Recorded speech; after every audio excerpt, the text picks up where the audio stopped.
Alright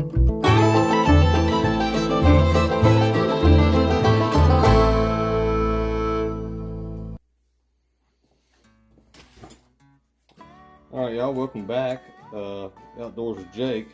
I'm going to show you how to make pogo anchors. You can make them yourself relatively cheap. They're a good earth anchor for you to use while trapping or just about anything you need an earth anchor for. They're very easy to make. All it is a 1/4 inch washer and a heavy duty J-hook and a piece of aircraft cable. You can use chain, whatever your heart desires. Most time you see everybody use aircraft cable. I've never seen chain, but yeah, I'm going to show you how to make them. This one right here is a size 1.5 inch washer. I bought some 2-inch washers, and of course, the more surface area you have when that anchor is pushed in the ground and then pulled up, the more surface area you get, the more ground it's going to pull against, so of course it's going to have a better holding strength. This is a heavy duty 1/4 inch washer, so it wouldn't be likely to bow as badly as maybe this thinner zinc washer, but we're going to give it a shot this year and see what she does. So all I do is I got a heavy duty J-hook, a washer. I'm going to take it and get some pliers, put this in a vise.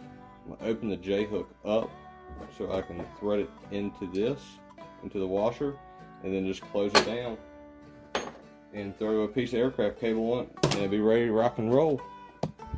Alright y'all, I'm going to open up this J-hook here. So I'm just going to take it, kind of put it in the vise right here at the corner. This is the way I do it. There's probably a lot better ways to do it than what I do. I just get that thing nice and tight, or I ain't got to worry about it. Grab a hold of it, open our way on up. We'll test it and see if that's enough. Maybe, may not be. Oh yeah, look at that. Open right up for us. Got inside there. I'll just take this fella now. I'll put it to where the vise can grab a hold of these 2 points, and I'll just push it back together. So just take it, get it back in there. Right where I said so. We'll do a little adjusting here so maybe we can get a little bit better around it. Oh yeah. I'm going to get my aircraft cable now. Go ahead and put it in there, which I have some, I think it's 2mm. This is metric, just stuff that came off of Amazon. It's 2mm or 5/64. I believe, this first year really trying it, I believe it's thin enough and strong enough for what I want. I can't remember the hold strength right offhand of what it was, but we're going to use it and we're going to give it a shot this year. So I'm just going to open this bad boy up, get a piece of cable out, and I'll just cut it. I'm just going to do elbow here, fingertips, put the mid of my elbow, a little eyeball. I'm just going to cut her with my pliers from the trap pack. Get me out some ferrules. So here is my ferrules, as you can see there. It's a double barrel ferrule. Sometimes when you cut these, they do have a tendency to fray a little bit. It makes it a little aggravating to get them in there. But she went right on through. Pass it back around, get you a nice loop. I'll leave just a tiny little tail there. We will use our swagging tool here. I think this one goes on too.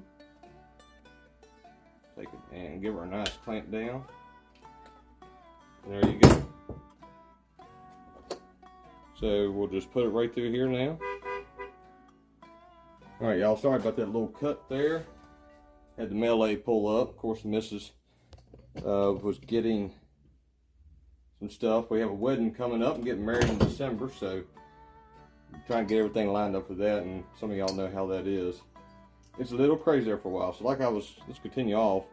Now it's just time to close that J-hook down and redo the other end, and she's ready to go. Now this loop here is actually a little too long, a little too big of a loop that I usually do.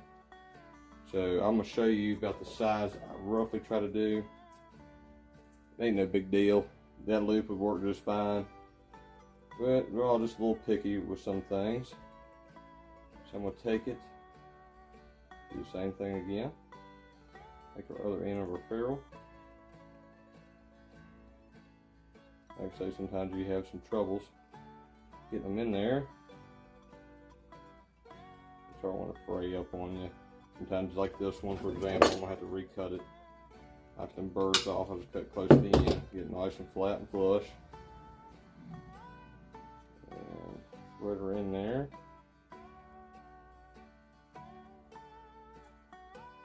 Alright, got her in there. And usually I'll do a loop. I use a lot of just hand measurements. So, tight around my thumb this way. I feel like it's a good loop for a pogo myself. And I'll just take it and, like we talked about before, put my crimper here, crimp it down. There you have it. So I'm going to take this end, the smaller end, and put it in here. I just feel like it's less likely to grab. Have a small loop down there for the pogo. I'm going to finish this one off. Like I said, you can just close it with the vise. You can do whatever you want. So you can see, I'll put the J-hook in the vise, like so. I'll take a pair of channel locks and close her up. Clamp her down nice and tight. Make sure that thing is nice in there. Just take it, clamp it up real good. Now, the way I do it is it nice and pretty. Is a pogo look nice and round? Maybe not, but hey, it's gonna work. Looks more like a D now than a J, but hey, there you go. But yeah, that's a simple way to make a pogo. A little bit of nothing, you can make a pile of them.